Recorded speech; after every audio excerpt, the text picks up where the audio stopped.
and pray before we start to hear the Word of God. Father, we thank you. What a wonderful testimony, Lord. A testimony of not only healing, but a testimony of how the Word of God has transformed her life.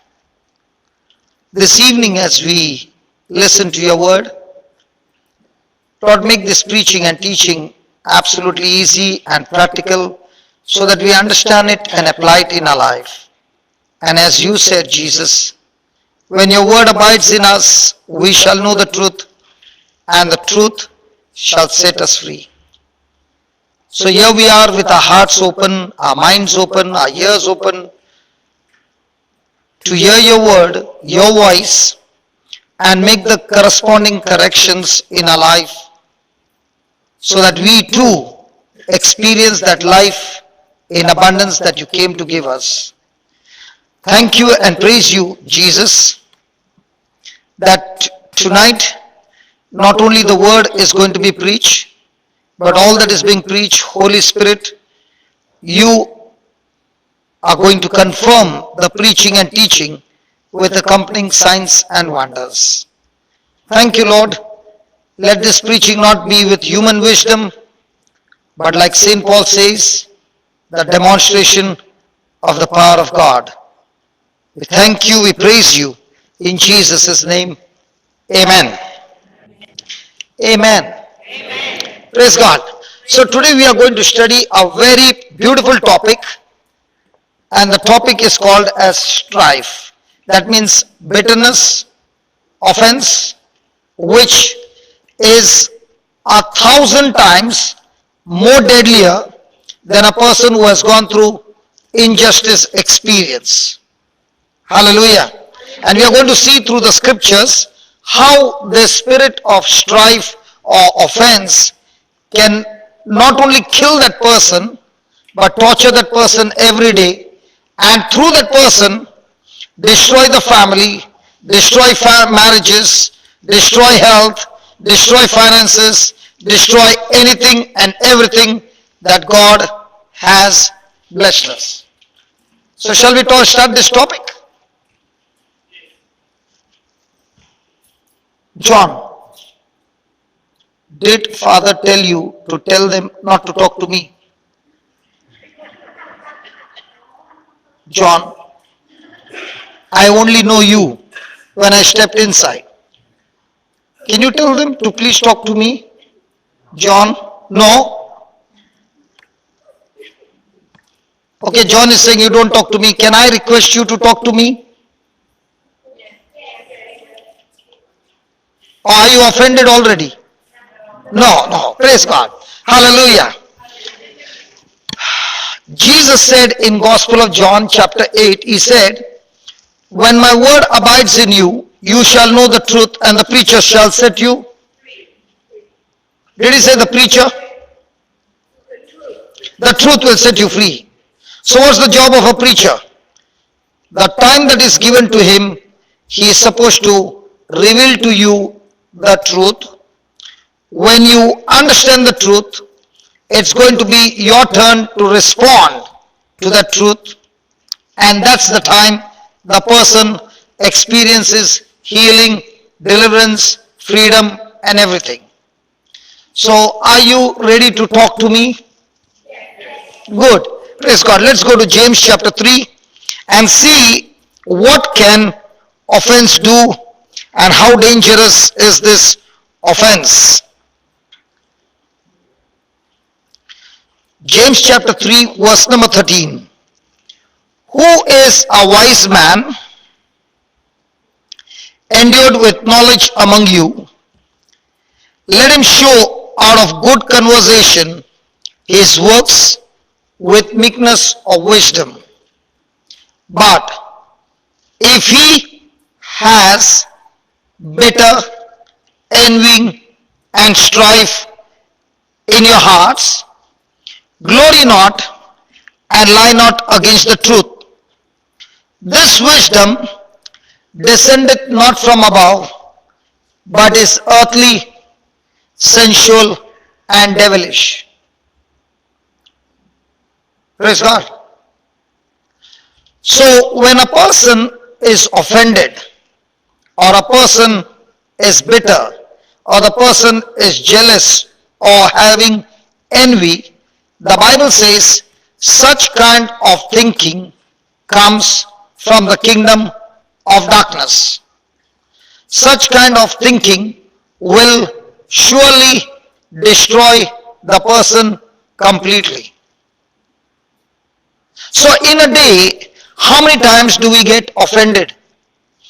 The word offense means my negative response or reaction to a situation or to people's comment is offense. So in a day, how many times do I get offended, bitter, with thoughts which are running negative in my mind, but from the outside I am smiling all around, but inside I have negativity towards situations or others? Then such kind of thoughts, when it remains in me, it gives birth to devilish or spirit or evil spirit has legal right over that person. Praise God. So if Satan wants to destroy somebody, all he has to do is use somebody or some situation to get you into a negative thinking, and when the person gives his mind, even for 5 seconds, just gets his attention off Jesus to anything that is negative, that person's mind will be afflicted with those negative thoughts, and now that demonic spirit is able to destroy lives, and it opens the door for Satan to destroy the person completely. Praise God. Anybody married? Only 2 people. Praise God. I said, is there anybody married? Yes. So when you are married, do you get offended with your spouse? Now, do you feel it's okay to get offended with my spouse? Now, can that offense stay for one day? Anybody from India? Those who are Indians, they understand we have something called as the Cold War. We will not speak a word, but it will be all silence, and every work will happen at home in silence.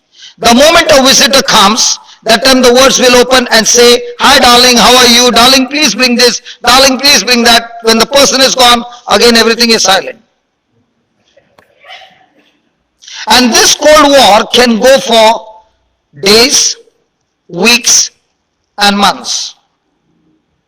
And when a person is going through this situation, the Bible says such kind of thinking is not from above, but it is earthly, sensual, and devilish.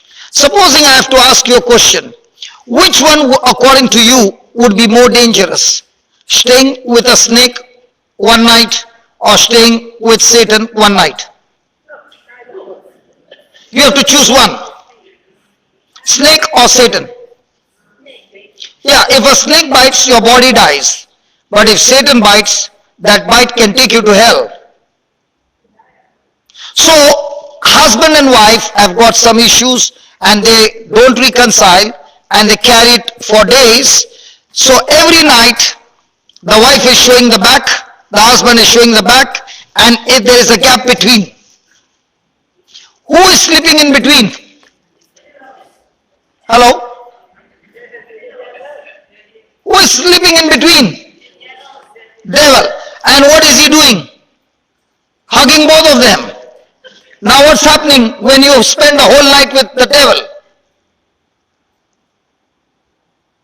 Have you opened the doors for Satan to legally afflict you with sickness and disease? Tonight, as we study the Word of God, we will not pray to God for healing. But we will pray to God to forgive us for the times when we were in strife or offended or in envy. And the moment you open your mouth and ask God to forgive you, at once you'll see sicknesses dropping from your body and you getting released. Because it's such a powerful demonic spirit that it can, that's how the spirit comes to steal, kill, and destroy. So, a strife is when a person's thinking does not line up with the Word of God. Example, Adam and Eve were having a great time. God had blessed them with everything. All that Satan had to do was to come and give them knowledge. And what kind of knowledge? A knowledge that contradicts the Word of God. And the moment the knowledge contradicted the Word of God and they made a choice to believe the words or the knowledge of Satan, that very moment it was Adam who activated a law called the law of sin and death. And the moment he activated the law, his health was gone, his relationship with God was gone, life was gone, death came, health went off, sickness came, happiness went off, sorrow and grief came, blessing went off, curse came, everything, the Garden of Eden was lost, and he lost everything in life. The same strategy Satan uses even today. All that he has to do is, he has no problem if you go to church. He has no problem when you pray. He has no problem when you study the Word of God. He has no issues. All that he has to do is use somebody or some situation to get you into offense. Look at the next line. It says in verse number 16, for where there is envy and strife, there is confusion and every evil work. The person will be so confused that he has no more sober thinking. His decisions will be in confusion and his decisions will be opening doors for every kind of evil work. So just because, have you ever heard somebody say, my life got messed up from the time this person has come into my life? Have you heard that? Come on. My whole future got destroyed because of this person. Have you heard that? Is it right or wrong?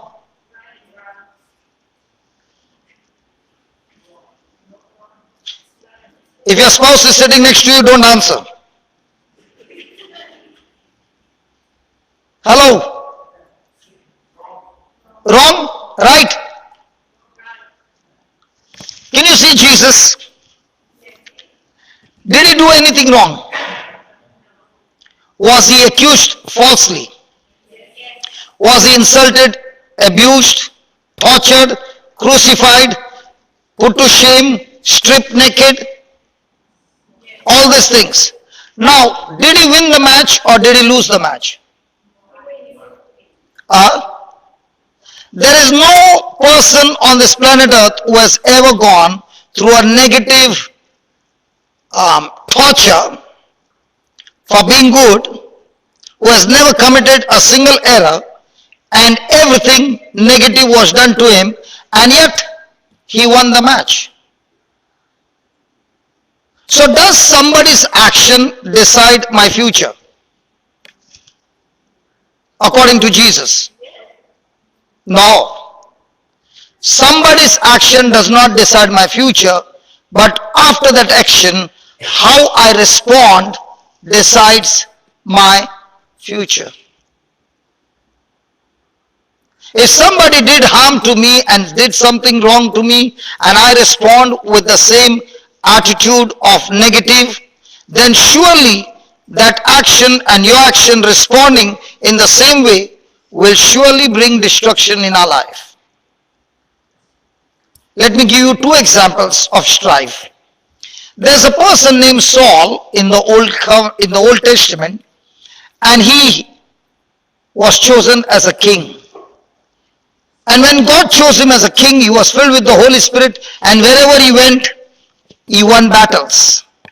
But as he began to get victory over victory, there came a time when he began to disobey God, and then God chose somebody else to replace him, and that is David.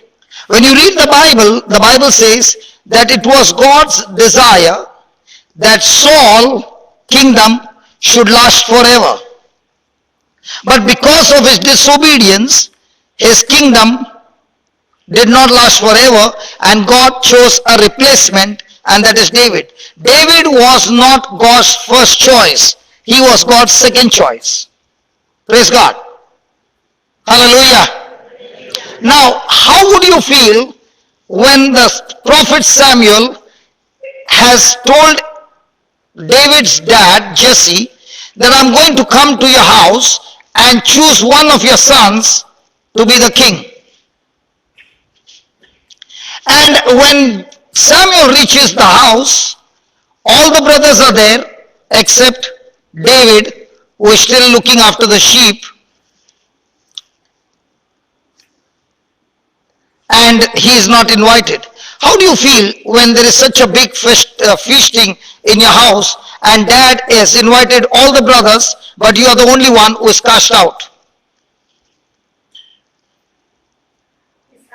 Can we talk? Hello, can we talk? You know, you have become so serious. Can I see some smile? Hello? Yes, good.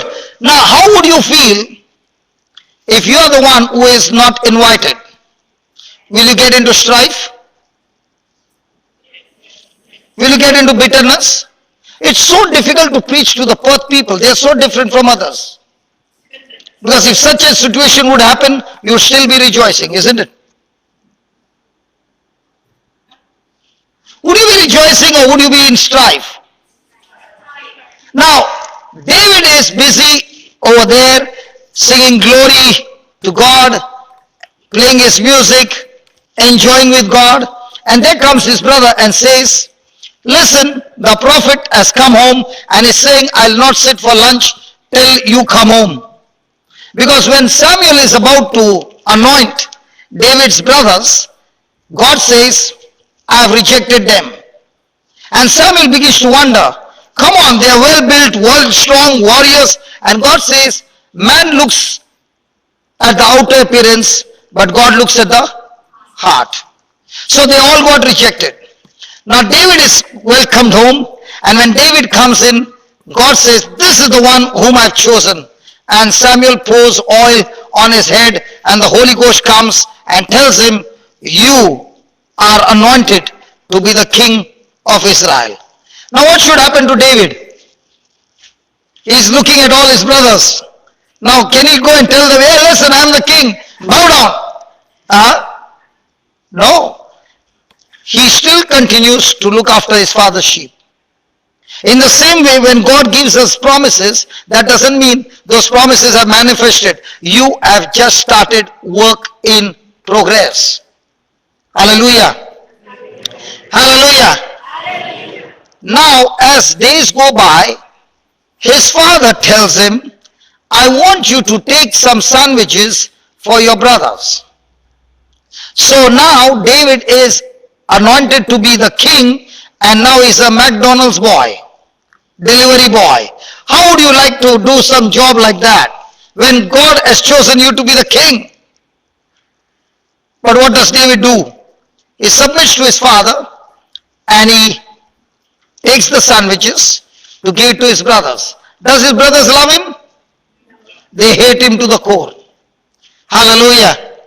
And when he goes there, he hears Goliath challenging the giant, challenging the Israelites.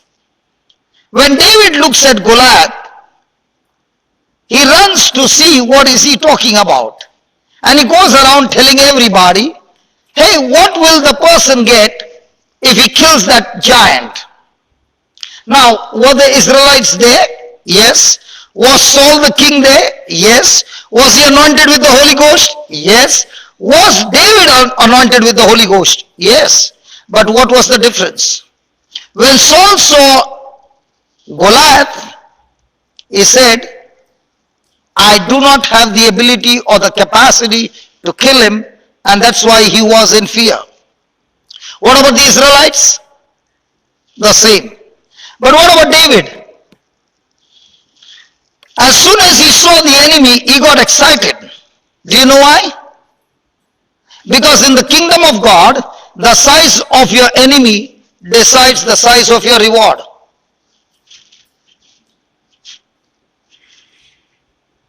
No enemy, no reward. So do you have enemies to fight every day? Your enemy is not flesh and blood, but your enemy is the kingdom of darkness. Do you have? Hello? Yes. So David looks at him and begins to question. Now as he's talking, his elder brother comes and tells him, what are you doing over here? And he said, I just came to deliver the sandwiches. And the elder brother says, where are the sheep? With whom have you left the sheep? Now what is the elder brother trying to tell him? Listen man, I'm a warrior in the army. You are a shepherd boy. You are not to be here. Get out and go out and look after the sheep. Now what does David do?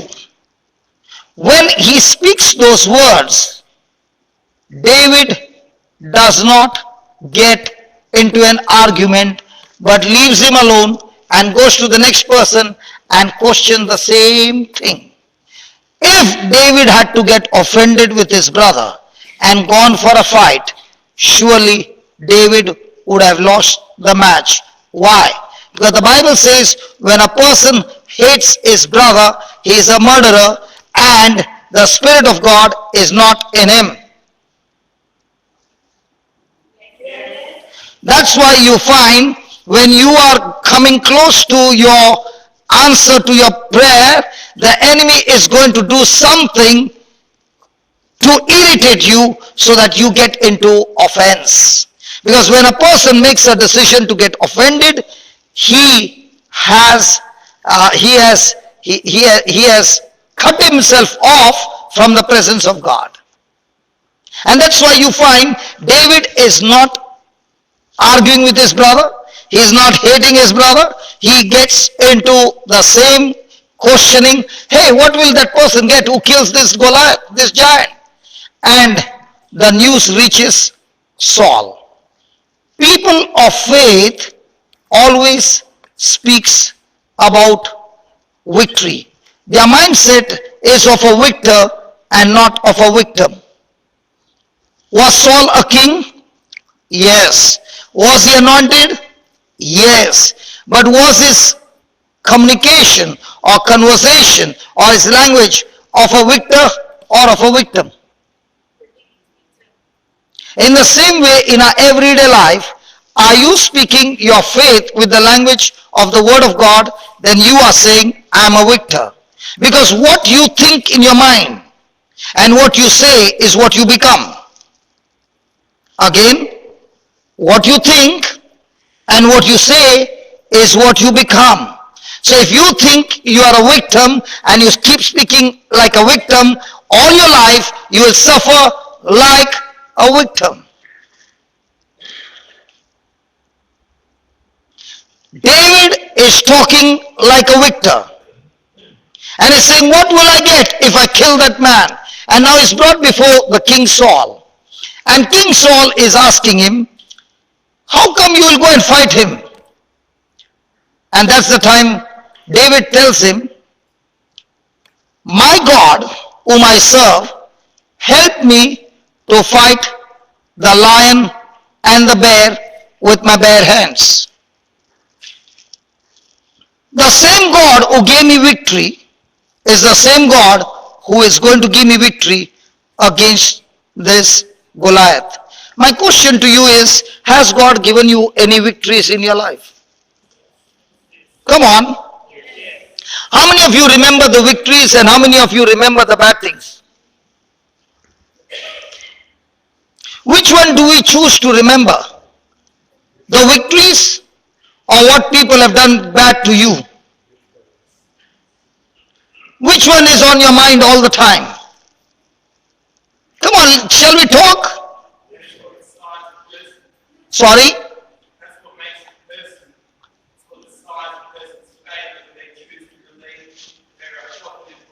So I have the freedom to choose. Which one do I choose? What God has done good things in my life, or what people have done bad things in my life? When you are a victor, you choose to remember God's victories in your life. And that's what happened to David.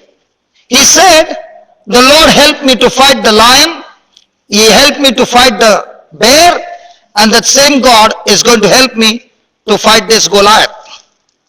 So Saul says, okay, then you can go for the battle. And he gives him his armor, his sword, and all these things. When David wears them, he is so uncomfortable because he has never been a warrior. He has never used those weapons. He takes them off and says, I will use the weapons which God has trained me, a sling and a stone. Praise God. Praise God. Hallelujah. So he picks up his sling, he picks up his stones. My friend, in our everyday life, God trains each one in the day of battle. And each one of us are trained with different talents, gifts that God wants us to grow, so that those talents and those tools, God will use those things for on the day of battle. Praise God. Hallelujah. So here is David and Goliath facing each other. Goliath is saying, I will cut you to pieces and feed the birds of the air. And David is saying, I'll chop off your head. Isn't that the biggest lie? David said, I will chop off your head. How can a man with a sling and 5 stones chop off the enemy's head? Isn't that a lie? If you got a sling and 5 stones, will you say, I'll chop off his head? Listen. Now don't tell me because you know the story. I'm asking you, when you have something in your hand, if you have got a sling and 5 stones, will you say, I'll chop off his head? Because the weapon in your hand says, with this weapon, I cannot chop off the head. A person who is a mindset of a victor, he always speaks even though he doesn't have those tools for the moment. For example, the Bible says, let the weak say I'm strong. Even though everything in your life is extremely against you, we always like to speak what we understand with our emotions or feelings, and we open our mouth and we speak. But a person of faith always speaks a language that is according to the word of God. I might not have the resources, but that doesn't mean I will never have the resources. And that's why David says, I'll chop off your head. Praise God. And the battle begins. Now that battle, what David strike Goliath, also is supernatural. If you are in the car and suddenly the driver puts the brake, your body will move in which direction? Forward. If the car is stationary and the driver starts the car with a jerk, which direction will your body go? Backward. In the same way, when somebody gives you a hard hit this side, which side will your body move? Backward. But when you see, when Goliath got hit, he fell on his face. The reason he fell on his face is that David was speaking like a victor, a language called the covenant language. Say that? Say that again.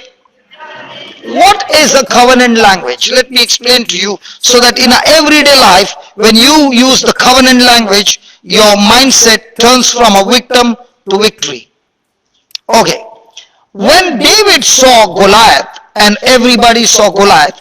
Why was David so much confident that I can kill this Goliath? Because when he looked at Goliath, he addressed him as uncircumcised Philistine. Everybody called him a Philistine, but David called him uncircumcised Philistine. Because when God made a covenant with Abraham, it was sealed with circumcision. And a covenant is an agreement with the party where each party is saying, when you are weak, I'll make you strong.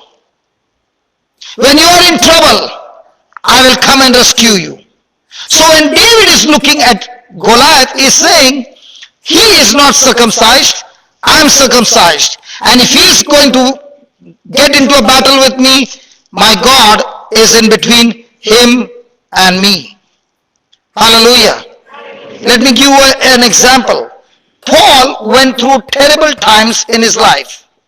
But he said, if I have to ever boast, I will boast of my trials, of my sufferings, of my weaknesses. Why? Because I found a secret. I have a covenant with Jesus. And in this covenant, every time I'm weak, my covenant partner makes me strong. That's why he says, God's grace is sufficient for me. Why? Because when I'm weak, my ability is not there. The covenant partner will surely show up and make me strong.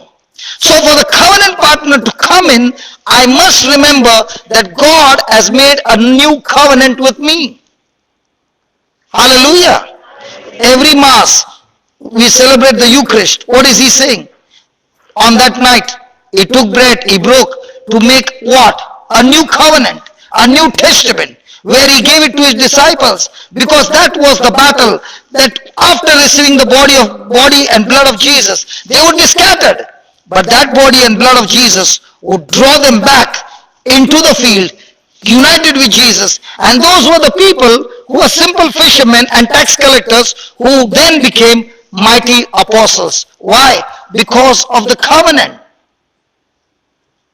Hello, are you listening? And it was because of the covenant David won the match. That's why you find in the Israelites, they were the weakest, but because of the covenant, God always showed up in the battle, and the battle was never simple or never common or normal. The victories were always supernatural. Why? Because of the covenant. Hallelujah. Now here comes David. He has cut off Goliath's head and is entering the city. He is so happy, and Saul is so happy. They have become good friends. But there comes a song. The women are singing a song. Saul killed 1,000, David killed 10,000. And Saul begins to hear these words.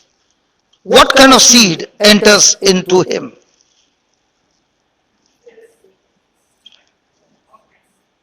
Offense, jealousy, envy. And now he looks at David and says, this fellow has only to kill me, and the very next moment he'll become a king. So before he becomes that, I will kill him. So when David is worshipping, Saul takes a spear and throws it on him, and it misses him. Not once, not twice. And that's the time David realizes that this man wants to kill him. Had David done any harm? Did he intend to become a king by killing Saul? But what did the Spirit do?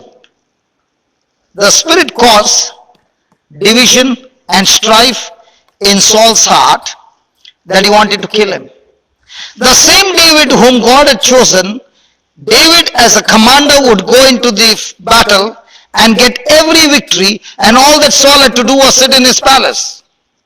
But the very person who was supposed to give him victories after victories, Satan put a seed of jealousy and envy that he wanted to kill him every moment. Now David runs for his life. Now listen what happens. Saul is searching for this one man, David, using an army. And a situation comes where Saul has to go for his nature's call, and he goes into the cave. And in that cave, David is hiding. And his friend tells him, the scripture says, God has given your enemies in your hand. It is time for you to kill him and become the king. What does David do? He says, that man is God's anointed. I will not touch him. Even though he has got evil plans against me, let God deal with him, but I will not touch God's anointed. Because if I touch him, he is under curse, I will also come under curse. And slowly, silently, he goes and cuts off a small portion of his garment. And then he tells King Saul, you are so close to me that I could have killed you. But because you're God's anointed, I cannot touch you, and I mean no harm to you. I have got a piece of your garment to prove to you I was so close to you, and you did not even know. Please, I have no intention to harm you. And that's the time Saul repents and leaves him and goes. After a few months, again that seed is running in his mind, and this time he has come with 3,000 soldiers searching for David. Saul is in the valley, David is in the top of the mount. And he tells his friend, let's go down to the valley. And when they reach the camp, the Bible says, God put the army into sleep. Can you believe? 3,000 soldiers all sleeping. And David walks to the camp and he finds Saul sleeping in one of the tent. There's a spear on his head and there's a jug of water. His friend says, don't kill him. You only tell me a word. I'll pick up that spear and put it in his heart, which will go through and through, and you can become the king. This man has been trying to kill you. It's your turn now, and you don't kill him. I'll kill him for you. And David says, no, just pick up that spear, pick up that jug of water, and let's get out. My question to you is, why should David take such risk? First, to cut the garment. 2, to pick up the spear. 3, to pick up a jug of water. Let me tell you why. Because Saul was in strife, and strife is demonic, it is because of the anointing of the Holy Spirit that David was inspired to cut off a small portion of the garment. Now, let me give you the background. When Moses was chosen the leader, because he could not speak, he told God, my brother Aaron will be my speaker. And Aaron was chosen the high priest. And Moses took oil and poured it on his head, and the oil passed through his beard onto his garment, and the Spirit of God came upon Aaron. The Bible also says, the day Aaron died, his son, Aaron's son, took the garment of Aaron and put it on himself, and the Spirit of God came upon him. So the Bible shows that the person who was wearing his garment, when he's anointed, even his garment has power. Let me give you another example. Elijah was taken to heaven. And Elisha was saying, I want a double portion of the anointing. And he was there, and when he saw Elijah being taken, Elijah took off his garment and threw it from the chariot. Elisha went and picked it up. He tore his garment and put the garment of Elijah. And the Bible says, that very moment, a double portion of the anointing came upon Elisha. Let me give you another example. There's a woman with the issue of blood, and she is bleeding for 12 years. And she's saying, if I go and touch Jesus' garment, I shall be healed. And she goes and touches the garment of Jesus. And the moment she touches the garment, the power flows into her and she's completely healed. Let me give you another example. There's a man named Paul who has been preaching the word of God. And the Bible says people took his handkerchief and laid it on the people who were sick and who were demon possessed, and demons began to flee from people's body and people were healed. The anointing is in the garment. When a person is jealous or envy about somebody, the person who refuses to get offended with that person, now that person can take that anointing from that person, and the person loses the anointing because of strife, because of offense. And that's what happened to Saul. He lost the anointing the day David forgave him and cut off the portion of that garment. The day he picked up the spear, that was the day Saul lost his kingdom. And the moment he picked up the jug, he lost his baptism rights. What happened to Saul at the end? Saul, because of his offense and jealousy, where David was chosen to fight the battles for him, he made David his enemy. Now in the battlefield, every one of his family member of Saul, they all died in one day. They were all killed except for the son who was a disabled son. Rest everybody were killed on that same day. And what happened to Saul?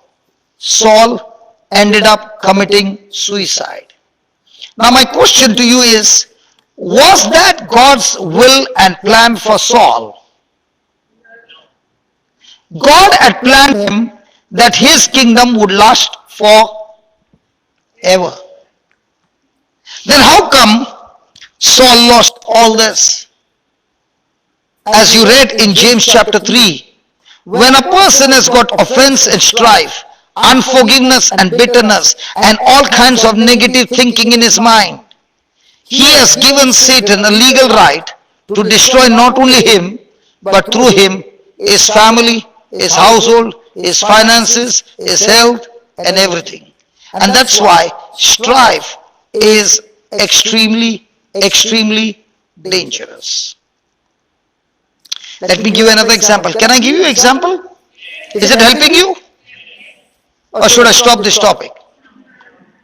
Because this is the topic where Christians are crippled in their spiritual life and Satan destroys weak Christians, because the strife can destroy a community. Strife can destroy a church. Strife can destroy everything that God has built. And it is one's own choice.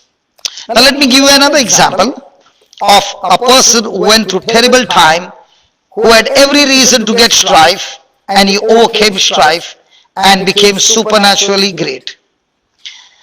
There's a 17-year-old boy, his name is Joseph, and he has got, there are 12 of them, brothers, and all his brothers hated him. Nobody is talking to him in the house. How would you be living, supposing you are Joseph, how would you be living in an atmosphere that none of the brothers talk to you? Is it a good atmosphere? Is it a good experience? And this boy is only 17 years old. Would it be easy for Joseph? Hello? And Joseph gets a dream from God where God is showing him that he is going to make him a great man. Praise God. And he begins to tell his father, he begins to tell his brothers, and they hated him even more because of the dream. Praise God. When you are anointed and God has called you, and you are talking like a victor, you will be introduced to many oppositions.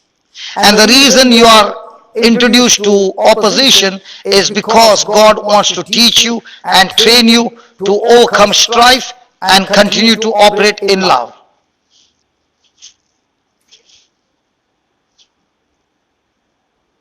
Hallelujah. And one day his father tells Joseph, I want you to go and bring some report of your brothers who have gone to a place and not returned. How many of you like to go to a place where people tolerate you? Do you like to be with people who celebrate you or tolerate you? Huh? Celebrate, not tolerate, right? But look at Joseph. When his father is sending him to a place where these brothers are going to tolerate him, he is so submissive to his father that he says, okay dad, I'm ready to go. And when he reaches that place, he does not find his brothers. Now isn't it good for him to go back and tell his father, hey, dad, I did not find them, I don't know where they've gone. But he's so concerned about his brothers, he's so concerned about his father, that if I go and tell I did not find the brothers, dad's health might get spoiled. And I'm also concerned about my brothers. So he keeps searching over there, and an unknown stranger begins to question him, what are you looking for? And he said, I'm looking for my brothers. This stranger begins to talk to Joseph and tells him, I heard your brothers have gone to a place called Dothan. Little does Joseph knows that when he takes that advice and goes to Dothan, his whole life is going to change. Joseph starts marching towards Dothan, and when he's far away, his brothers recognize him. Why? Because his father had given him a special coat with multicolors. And when they saw him, deep inside comes extreme poison. And now they have made a plan to kill him.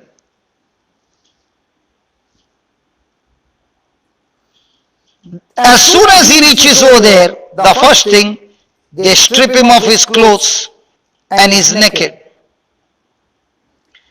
One of the brothers says, why kill him? Let's put him in the well. So they put him in the well so that he would die of dehydration. Another brother says, why kill him? There are some merchants passing by. Why not sell him off so that our hands will not be bloodstained? And that's how they sell him to a merchant as a slave. My question to all of us, including me, if somebody has to sell you as a slave at the age of 17, do you have any future? What would be your response towards your brothers?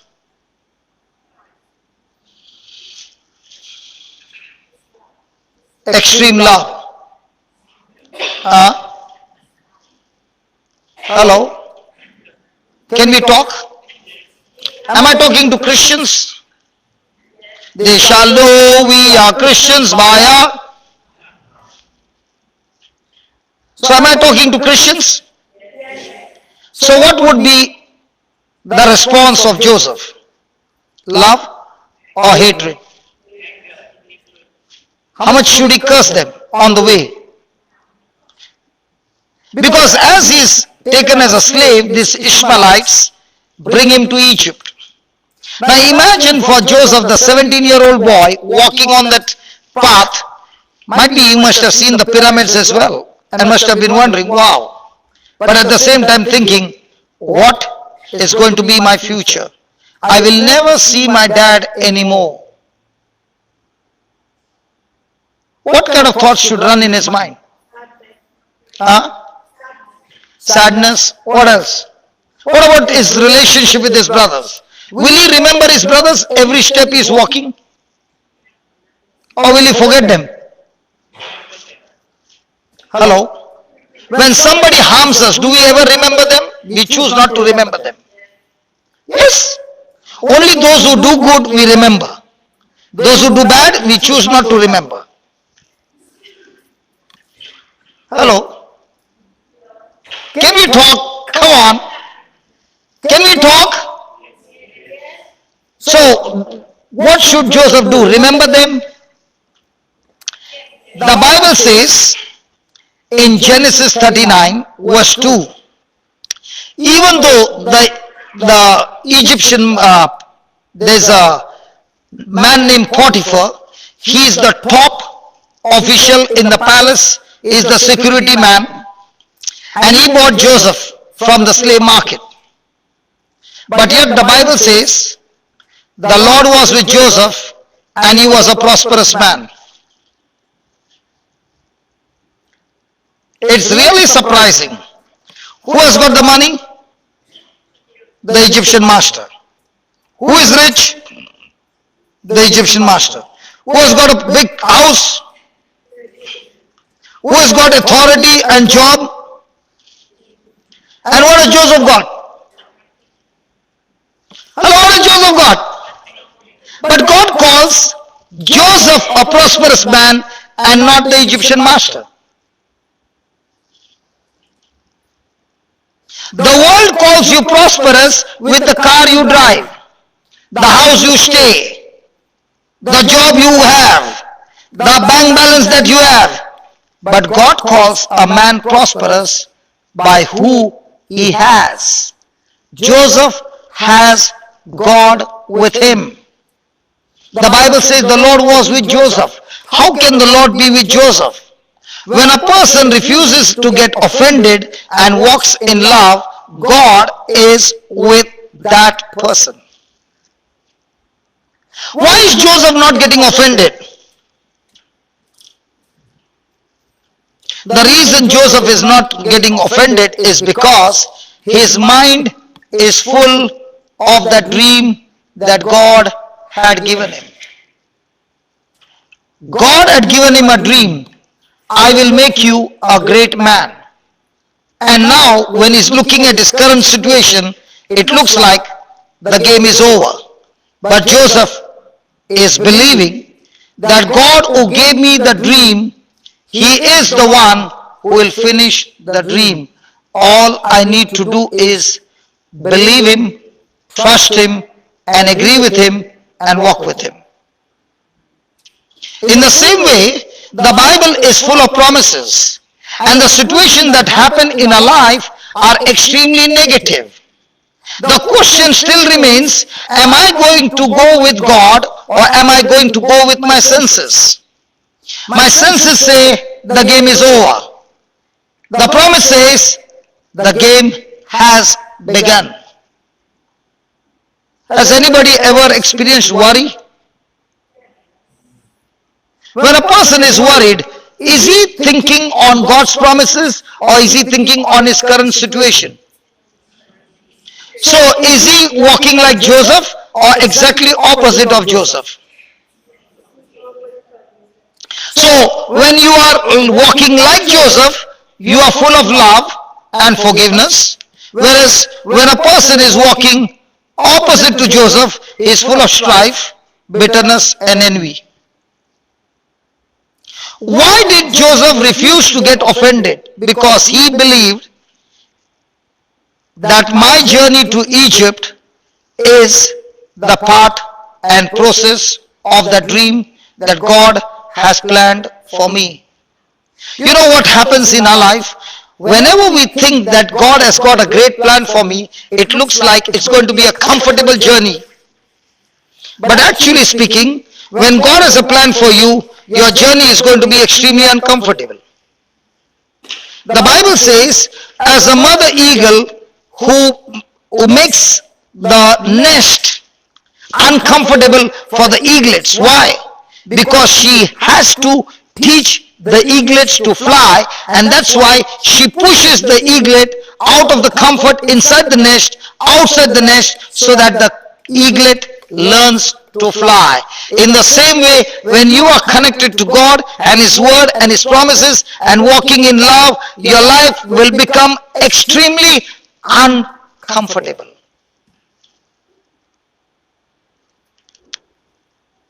Why is it becoming uncomfortable? Because now you will learn that you got wings to fly, which you never knew. The eaglet did not know that it can fly, because all that the eaglet is doing is in the nest, me, and the mama coming and giving food, me, after growing also, me. Is our life all about me? The mother eagle has to get that me out, and that's when the mother eagle pushes the eaglet out of the nest. Of all the places I went, this is the most serious church I've ever been. And I can't believe I'm in Australia. Such a serious church, nobody. Hallelujah. Is our life all about me? And all the time want to sit in the nest? Hallelujah. Has God brought Joseph out of his nest? You go and search every hero in the Bible. You will find every hero in the Bible. Before they went and did great things for the kingdom of God, they went through terrible moments which look like death is guaranteed. And in the midst of that, they learnt the potential that God had put in them. Your potential will never be discovered when everything is comfortable. Let's take an example.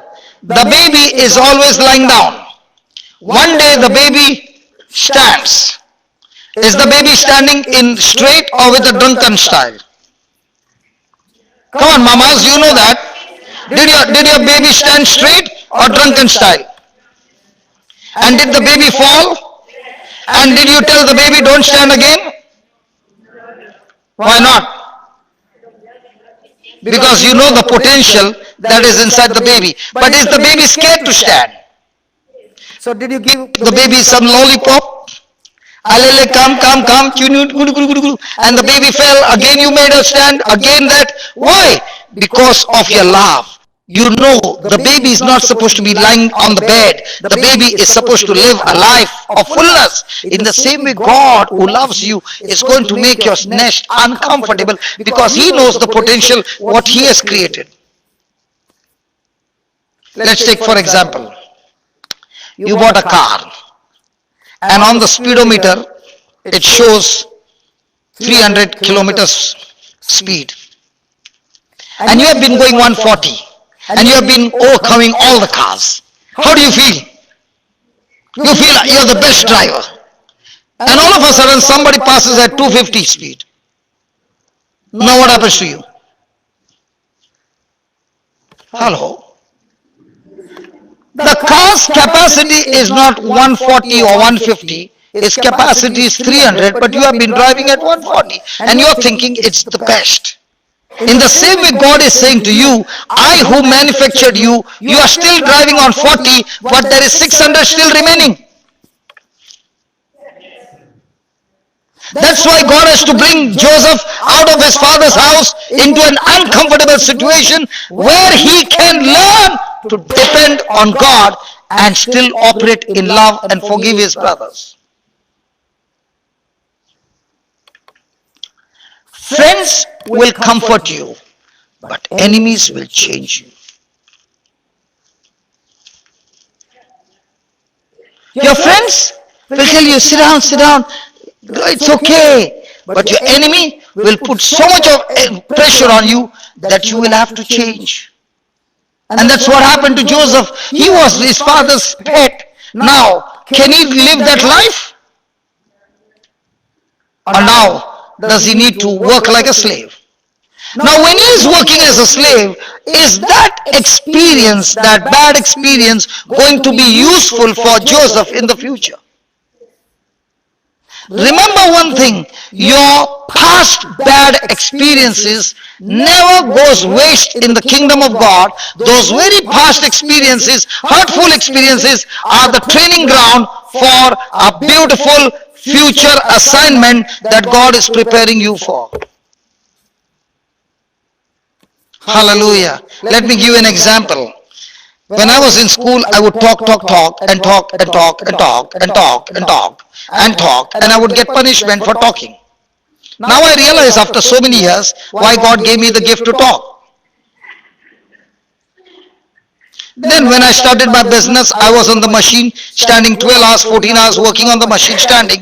Now I understand why God trained me during that time. He made me stand and work and gave me money after money and money, and I enjoyed standing because money was coming. So I got trained to stand for 14 hours, 16 hours, no problem.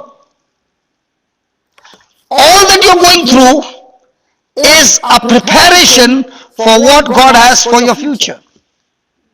But the problem is, my body is always interested in comfort. Is that right? But a person who is anointed by God, he is all the time looking for opportunities to see who is uncomfortable so that I can take my comfort and put it over there and make the other person comfortable. Now once you start doing that, you experience God's assignment, you experience God's calling, you discover God, what He has for you in the future. And that's why you find Joseph, even though he is a slave, he is working to the maximum potential that the Egyptian master sees him, that in no time he is expert in every division and he makes him the topmost person in his house. Now if Joseph had hurt feelings and bitterness towards his brother, would he be able to give his best productivity? When can you work better? When you are bitter or when you are full of joy? So did Joseph get into bitterness against his brothers? Was he focused on the dream or was he focused on the current situation? Now in your life also there are certain things happening, and if it's not happening, you are not on this planet Earth. Because as long as you are breathing, somebody said, brother, when will this opposition stop? When will this trouble stop? The day you stop breathing oxygen, everything will stop. Till you breathe oxygen, there will be trouble. But the good news is, when you walk in God's way, you will learn to trouble your trouble. Thank you, Jesus. Now, Joseph has become a manager. And there comes the Egyptian master's wife who is telling him, lie down with me. And he says, no. Lie down with me. He says, no. And she forces him. And when she forces him, he runs out of that place and his loose garment is in her hand.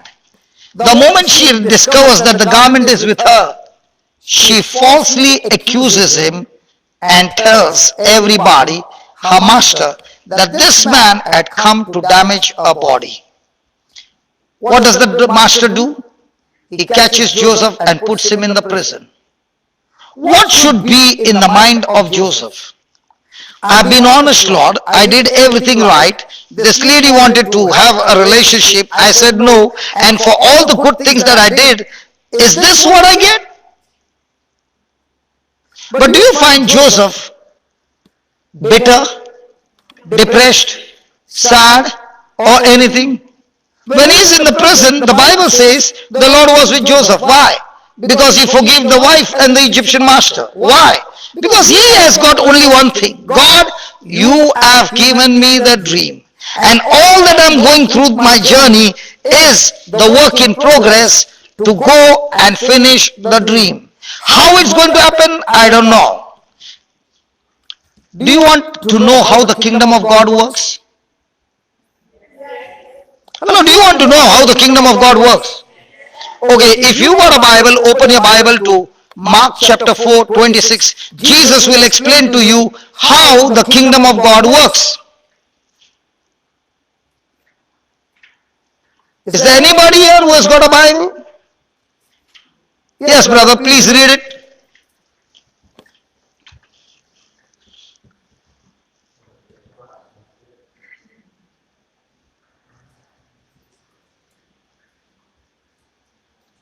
Yeah, read. And Jesus said, the kingdom of God is as if a man should scatter seed upon the ground and should then go to sleep. Hey, how does the kingdom of heaven work? He takes the seed, scatters the seed, and then goes to sleep. Now, did he say goes to sleep with worry or goes to sleep with faith? With faith. Okay. Scatters the seed and goes to sleep and rises up night and day, and the seed should sprout and grow, and he knows not how.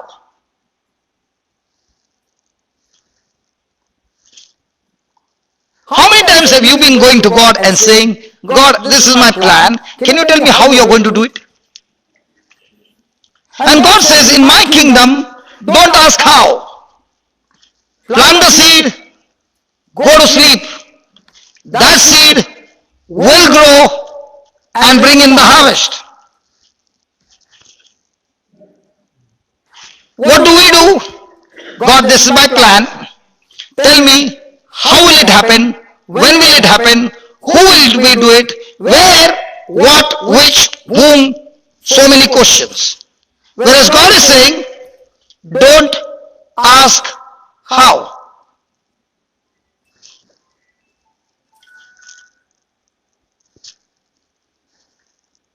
Hello? Hello? The more you keep on saying how, the more you will walk in the flesh. When a person is moving in the faith, he is going into the supernatural. When the person is going on asking how, he is going to go into the natural. Today you were there, right? Sister, you were there in the afternoon, and that lady had a spine crack. The lady with a walking stick. You were there today afternoon? Oh, you left early. Okay, who was there? That lady with a crack on the spine. Now, she said that I got a crack on my spine and it is so painful, I cannot bend. So I said, all you need to do is just forgive everybody. That's all. And she made a decision to forgive everybody. And I said, imagine those people standing in front of them, in front of you, and just forgive, and forgive, and forgive, and forgive. And she finished the prayer. And I said, now turn around. Everything is cleared. And she began to move. Now, if you ask me how, I don't know how. But I know that God says, Jesus says, you plant the seed, believe the seed will grow and bring forth the harvest, but don't tell me how. Today also we will see lots of healings, but don't tell me how. My job is to explain the seed, your job is to agree to the seed, and we got to do what he's saying.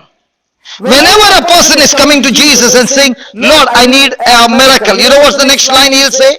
Are you willing to follow my instruction?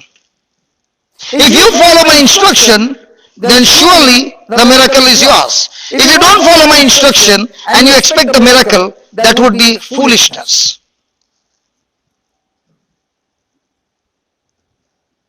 Is that right? But what do we think?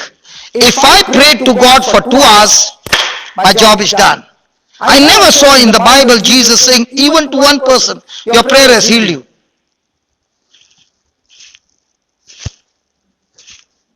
He always said, your faith has healed you.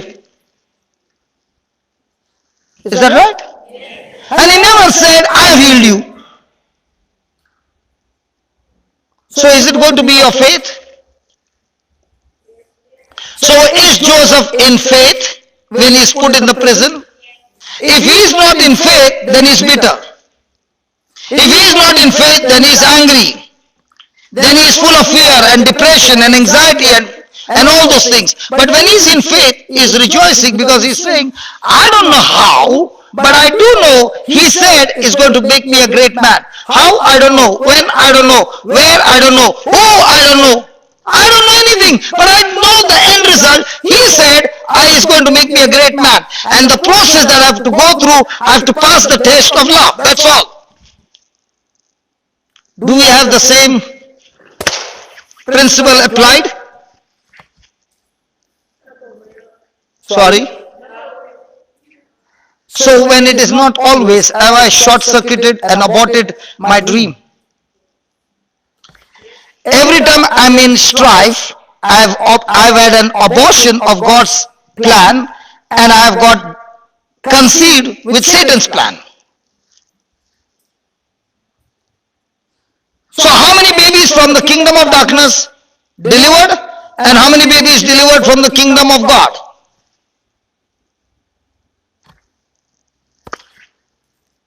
Praise God. Now he's in the prison.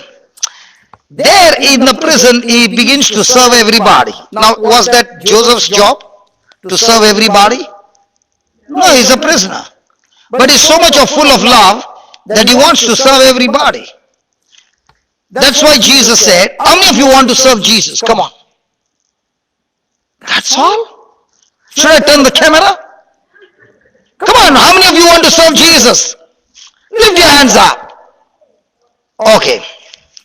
Did Jesus tell his disciples, I want you to serve me, or did he say, I came to serve and not to be served? What did Jesus say? I came to be served. No, what did he say? I came to serve or to be served? Whom did he say? To his disciples. Right? His disciples are dead. Today, are you the disciple? Yes. Is Jesus alive? Is his word the same? What is he saying now? You serve me or I serve you? And what are we saying? Hello, what are we saying? I want you to imagine you are in a football match, okay? And you got one of your team member who is excellent. You give them ball, goal, guaranteed. Now, will you try to dribble or will you give him the ball? That also they don't know, Lord. Do you all play football? You will give him the ball. Why? Because you know he is a champ. He can shoot goals. Now that's exactly what Jesus is saying. I'm the one who is going to serve you. So when I'm standing here, am I sweating what I'm going to preach? No, I'm not supposed to sweat. Anyway, he is serving me and he's serving you, not through me. He in me is serving you. Because he said, I've come to and not to me. But what are you saying? That's why the problem. If you believe he is the one who is going to serve you, do you have depression now? Do you have anxiety now? Do you have hatred now? Because even if certain things are going negative in your life, anyway he has said he is going to serve me. So Lord, tell me what do you want me to do? Because anyway you are the one who is going to serve me. I'm only going to follow your instructions. Now, is the whole thinking changed? So what about Joseph in the prison? He is serving, but he's serving through God's power. That is why he is able to love everybody. Now he interprets the dream of a prisoner, and the prisoner is about to leave, and he tells him, see, when you go to the king, remember me and tell him about me. Now what should he tell the prisoner? My brothers sold me as a slave, 1. 2, I was illegally kidnapped and brought here. Which one would you say? My brother sold me as a slave, or I was illegally kidnapped and brought here. We would never talk ill about our brothers who did wrong, isn't it? You better go for confession.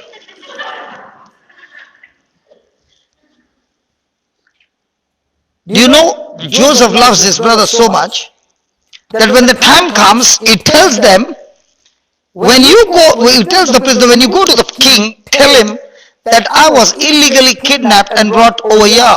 He never speaks one negative word about his brothers. How do you know you hate somebody? How do you know you have not forgiven somebody? When a conversation begins and negative things are coming out of a person, that means you are still bitter.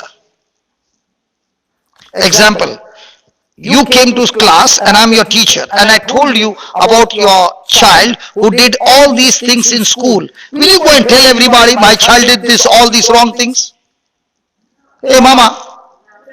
But now your next door neighbor whom you hate, his child did wrong things and the teacher told you. Now will you stand on the rooftop and tell everybody? Why? Because you hate her. Is that right? And if you hate, who is with you? So who is having night vision? Who is sleeping on the bed with you? So in the morning what will you have? Praise God. Hallelujah. Now watch this, what happens. The prisoner has gone to the palace. And he has forgotten about Joseph. Has it ever happened to you that you help somebody and that somebody is not even looking at you? How different you Australians are. Even my Indian brothers who came here, they have all become different. In India, when somebody helps somebody, after some time they forget it. But after coming to Australia, even our Indian brothers have changed. Praise God. Hallelujah. I'm so happy. When I go back, I'll tell them. It's so different of Indians in Australia. Praise God. Hallelujah. Thank you, Jesus. No matter what has happened back home, they never speak about it because they are full of love like Joseph. Praise God. Hallelujah. Thank you, Jesus. If at all you have done something good to somebody, and that somebody has now turned his back to you, the moment you opened your mouth and spoke negative words against that person, you has aborted the plan of God.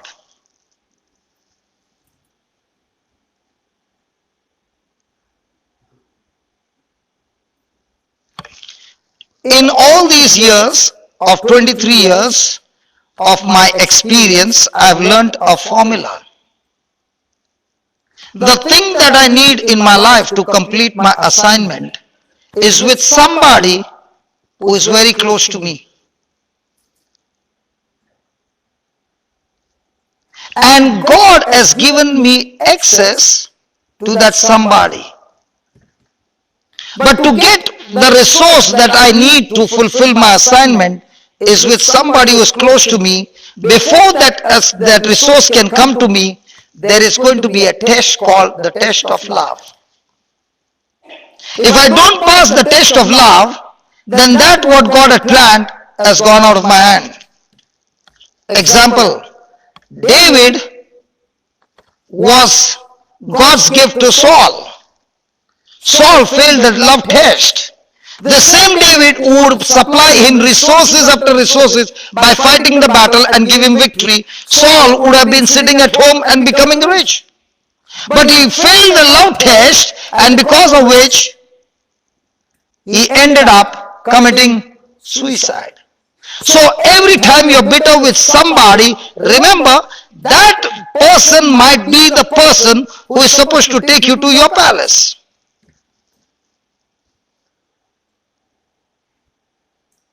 Okay, can I share with you? This is the permission with this precious child of God. I was in Chennai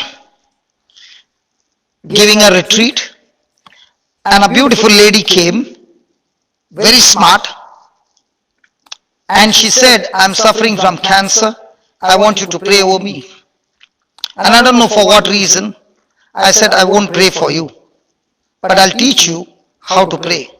So the retreat was for 6 days. And in those 6 days, I would call people and they would get healed. But whenever this lady came, I gave her the same answer. Will she love me or hate me? Now we were just about to leave, the retreat was over, and the last final meeting. And she said, can you pray for me? I said, surely. And I prayed, Lord, all that she has learned, help her to practice. And I thank you, Lord, the truth has surely set her free.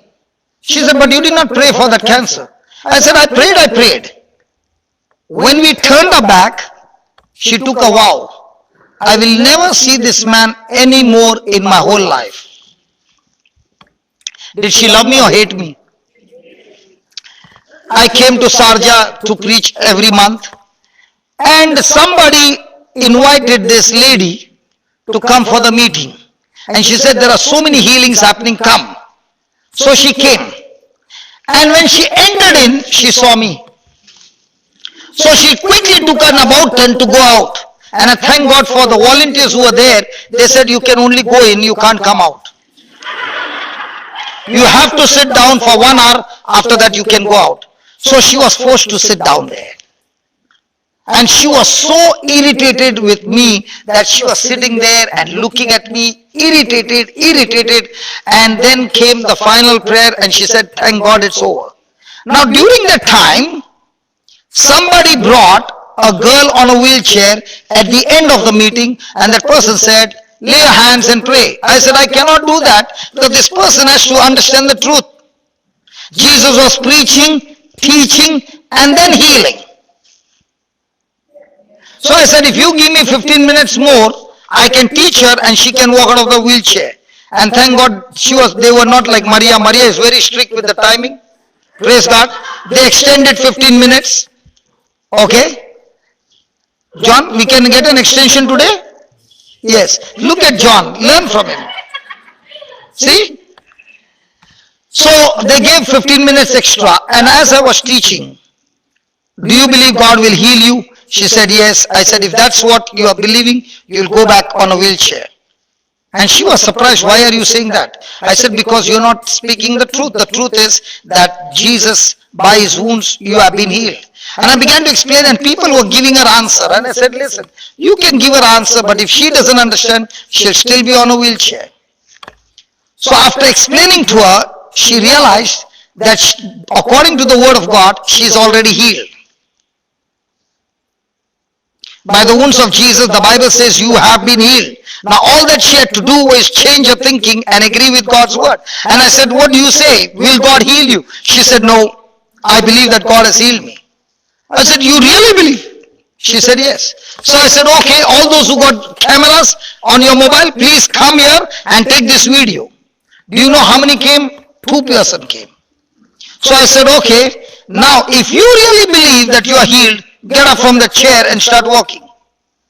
She was so much engrossed in the word that she did not even think twice. She got out of the wheelchair and started walking. The moment she started walking, a miracle took place. All those mobiles which did not have cameras, the cameras got created and everybody came with their camera to shoot. Because previously they did not have camera, that's why they did not come. When they saw it, that time only the cameras were formed. Can you believe? And everybody started taking the video. That was the time this lady was sitting there. Watch this. And she came up to me and said, I now realize what you were saying, and I did not pay attention to what you were saying. Listen, can I come and spend some time with you tomorrow? I said, please come. Tomorrow I've got a list of people who are coming to meet me, who are sick, who are counseling. We can make a deal. I explain, you lay hands and heal them all. She said, done. And she came there for 3 days. And it was a beautiful time. We became friends. Then I asked her, what are you doing in Dubai? Where's your family? She said, I'm here and my husband is in Australia. My daughter is in Australia. I said, why don't you go to Australia? She said, I've signed the bond. And if I break the bond, I'll be in trouble. I said, that's all? We can break the bond. She said, no, according to the law, I'll be in trouble. I said, no, no, no, no. I can break the law. I can break the bond, not you. She said, how? I said, oh, give me a hand. Father, in the name of Jesus, break the bond, Lord, and release her free. Next month when I came, she said they fired her.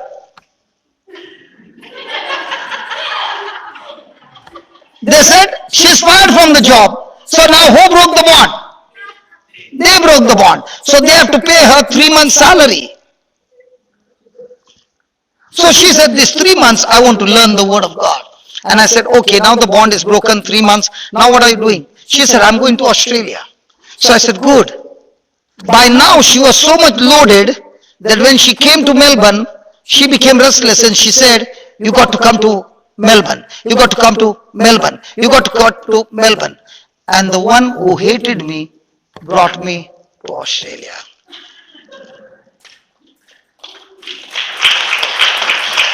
So every time I come here, I remember her.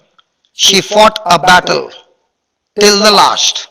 Even when she was just 1 week remaining to, she got healed of cancer and then there was a relapse. But till the last breath, nobody knew her condition. And I still remember 1 week before her death, she was still getting my documents with the bishop done on the phone. And I did not, she would never come on the video. She would only speak on the audio. And she sounded so good.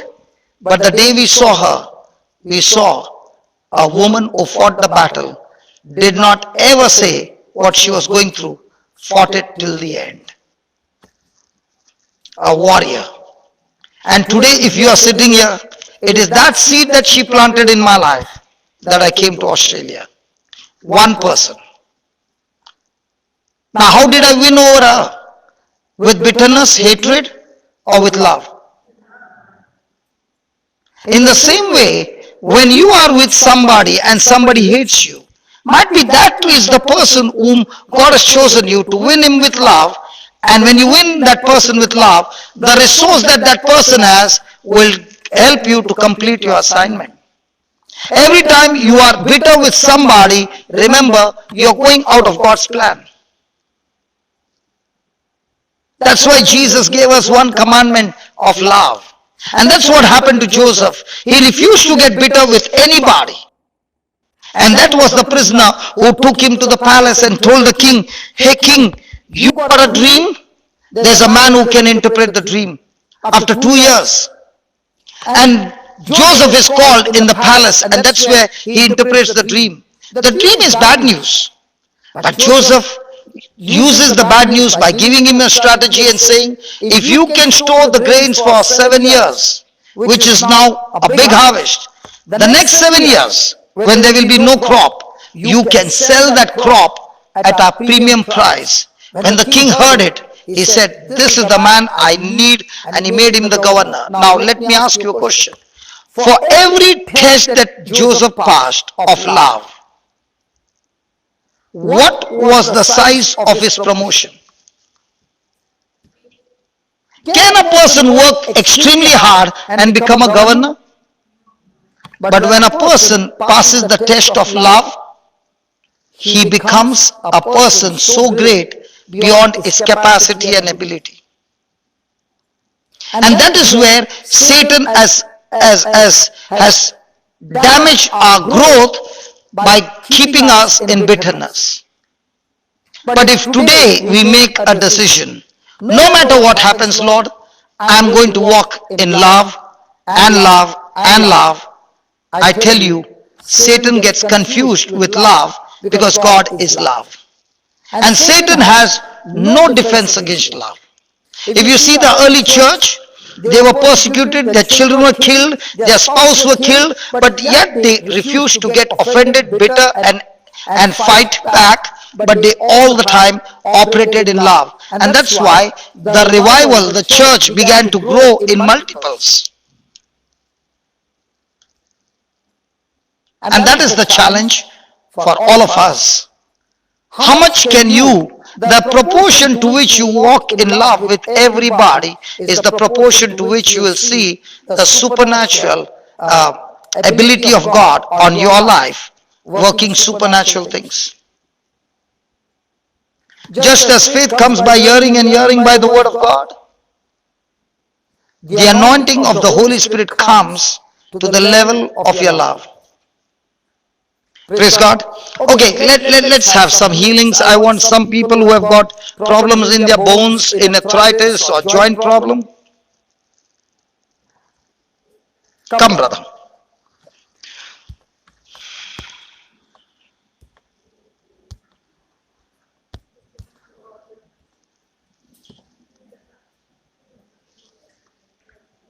Joint problem? What joint problem? Shoulder? Okay. Your leg problem? What about you?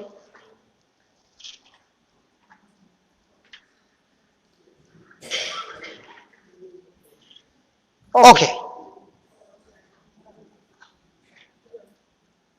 Okay. Can you just spread around?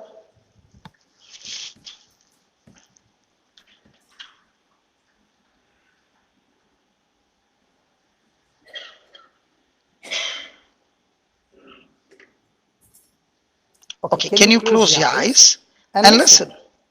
Please open your eyes, listen. Please don't pray for the healing. Let us only pray that wherever we have been bitter, we give that bitterness to Jesus and make a decision of walking in love. The moment you start doing that, everything will begin to be set right. Okay? Hello, okay? Okay, close your eyes and repeat after me. Lord Jesus, I thank you for teaching me the topic of strife. Every time I get offended,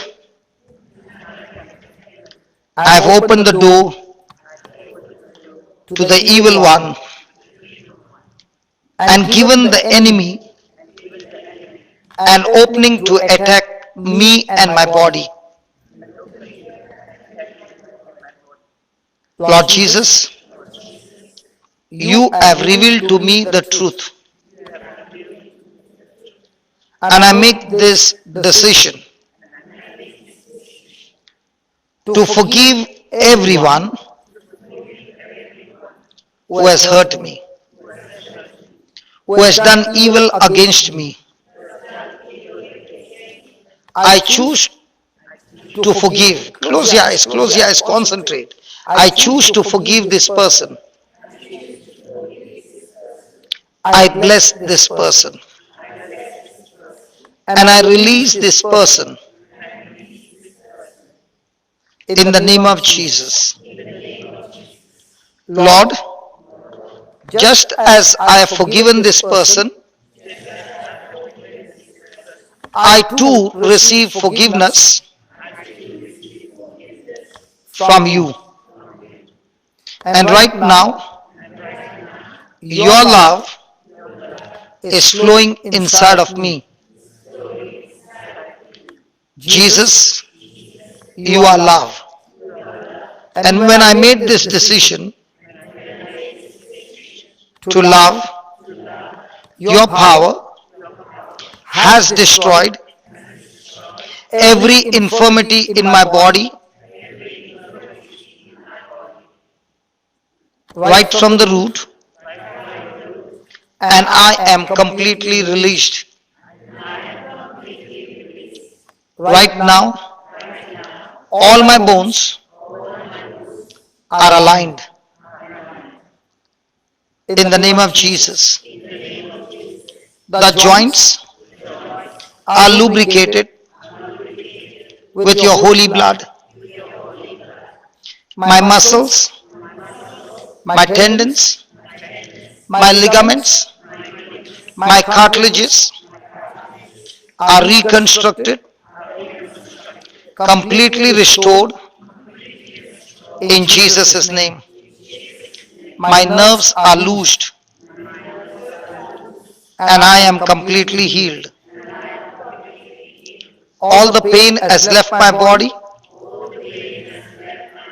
and I am set free. In Jesus' name. Amen. Yes.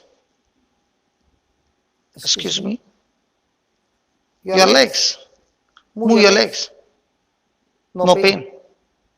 How many years you suffered? Since last August. Absolutely clear. What had happened to your legs? What? No, what had happened? Ligament had torn. And how can ligament be restored so quickly? Did you ask for healing? No. You just said, Lord, I choose to love. I don't want to ask your personal story. But as you continue to walk in love, everything is set right. Yes, brother. What was your problem? Your foot. Move your feet. It's fine now. How long were you suffering?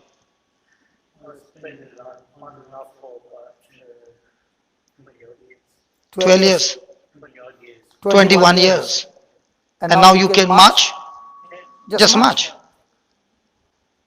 No, up and down. Nothing. Okay, what about you, sister? Now, can you move your knees? Nothing. And how many years you suffered? From the last 2 years. What about you? Can you just tell me what she's saying? Sore knees. Now, can you move your knees? No pain. Praise God. What about you? No, 1 minute. Arthritis. The whole body? Just the knee. Move your knees. Any pain now? Okay. Close your eyes and say, Lord Jesus, I bless those who hurt me and I overcome every evil with good. From now on, I overcome every evil with good. In Jesus' name. Now move your knees. It's gone. Isn't that good? How many years you suffered? 3 months. Yes. Your nerve. Yeah, what was that nerve? Sciatic nerve. Now, is the pain there? It's not there. So the nerve also gets healed. Praise God. There's one thing that the medical doctors can't do is when the nerve is damaged, they can never repair a nerve. But God can do even that. Yes, brother. What about you? Yeah, now how is it? Move. Very smooth? Yeah. How many years you suffered with that? 15 to 20 years. Yes, sister. And now? Now it is good. Yes, my brother. Okay. Yeah. Now can you march? What is he saying? A little bit more, you are feeling better? But I am not satisfied. I want to be satisfied with complete healing. Can you close your eyes again and look at Jesus' knees with your imagination and say this, Lord Jesus, your knees were damaged. Your knees were damaged for my sake, so that my knees are recovered, restored, made new completely. I believe for new knees, brand new knees, in Jesus' name. Now, begin to move up and down. Still higher. Come on, march like a soldier. Come on. No pain. Come on. No pain. I know that. You got just new knees. Come on, move. Still higher. Still higher. I know that. That's what we prayed for. New knees. Yes.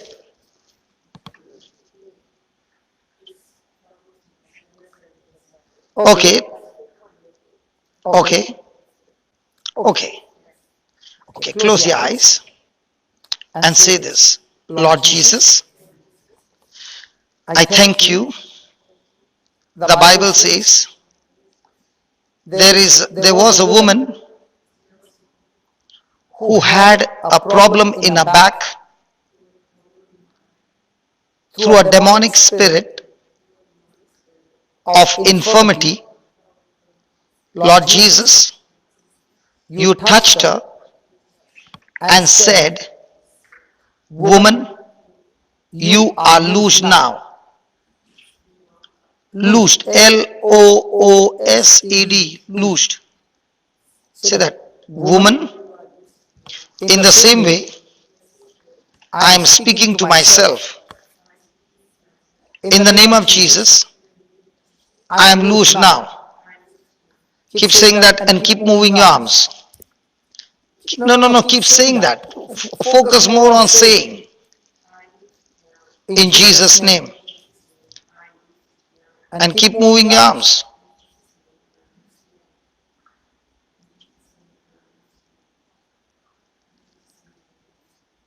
Yeah. I know. Keep saying. Okay. Keep it loose. Watch this now. In the name of Jesus, arms be loosed, loosed, loosed, loosed, loosed, be loosed. Thank you. Be loosed. Thank you. Be loosed.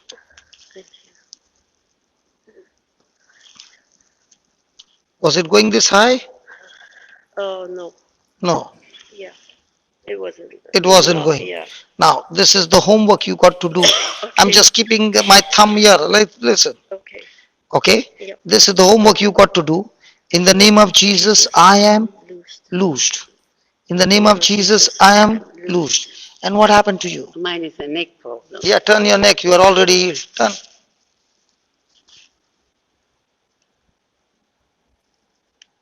Is it loosed? Yeah. Yes. Praise God. Hallelujah. Come on, let's give the Lord a big hand. Was that easy? When we follow the instructions of forgiving and walking in love, you will be extremely healthy. Praise God. Shall we pray for everybody now? Hello. Shall we pray for one another? Can we all stand? You can go back.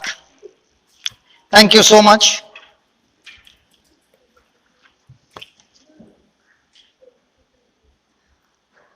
Up to what time it is?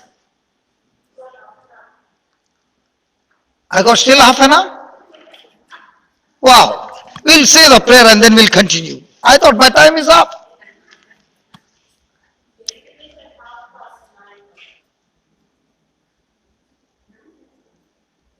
It's up to 9:30 and it's only 8 o'clock. The watch is showing me. Okay. I was so happy. Okay, can you close your eyes? Sorry?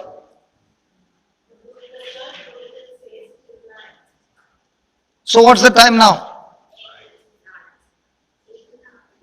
What's the time now? I don't know why. I felt in my spirit it's come to an end. Okay, let's close your eyes. Loving Father, we thank you, we praise you. Thank you for teaching us. Strife is a demonic spirit that is always looking out for ways, for openings to destroy our lives. Thank you, Lord, for showing me strife is a thief that comes to steal, kill, and destroy. But forgiveness and walking in love paralyzes this thief and destroys it completely and gives us victory. Oh Lord Jesus, thank you for teaching me this powerful truth. Two people, Saul operated in strife, David operated in love and forgiveness. The final destination was according to their attitude.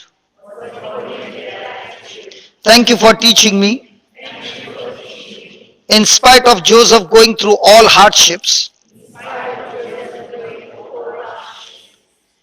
bad treatment from his brothers and from others, he continued to walk in love, passed the test, and became a governor of Egypt. Thank you for showing me, Lord, that the size of my enemy decides the size of my reward. From today onwards, I shall be vigilant and refuse to speak any negative words against people or situations. Lord Jesus, thank you for teaching me this truth. As I continue with this truth, I shall grow stronger and stronger in my character that will decide my altitude and my destination. As I'm going out of this place, I have planted the seed in my heart that I overcome every evil with good. In Jesus' name. Lord Jesus, I rebuke every infirmity, every work of Satan from my life. And from now on, I believe you have called me to fly like an eagle. In Jesus' name. Amen. Praise God. I've got 5 minutes. Can you write down something quickly of what we studied? Hello, 5 minutes. Can you write it down? Will it help you? Please write down. Strife, write down quickly. Strife brings with it the spirit of division. I'll speak to you as soon as I finish. Strife brings with it the spirit of division, which we don't want in our lives.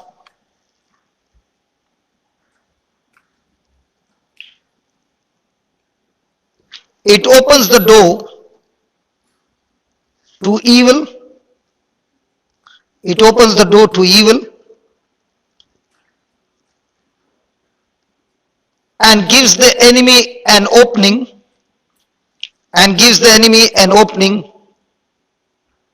to attack us.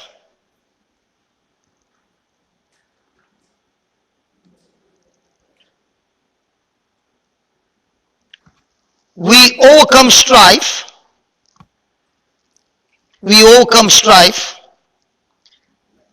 by crucifying the flesh.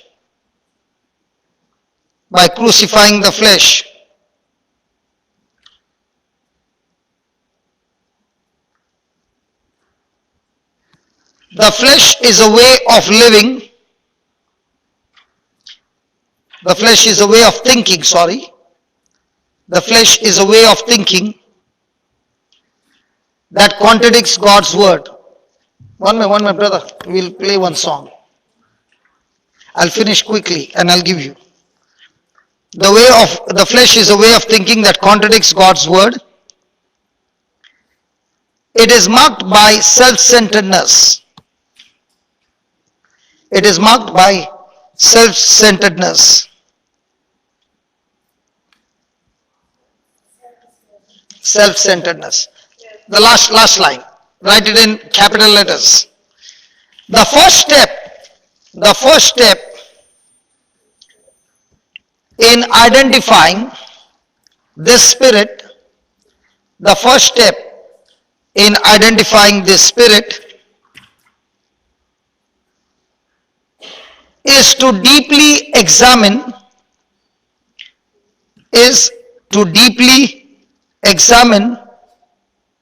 our hearts,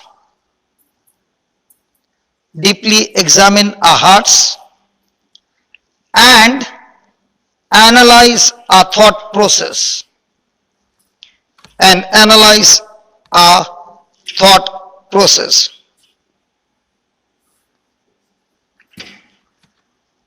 We need to recognize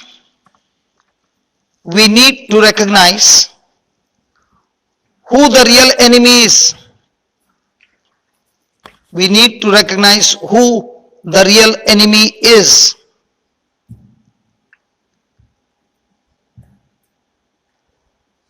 People are not the problem. People are not the problem. Demonic influences are.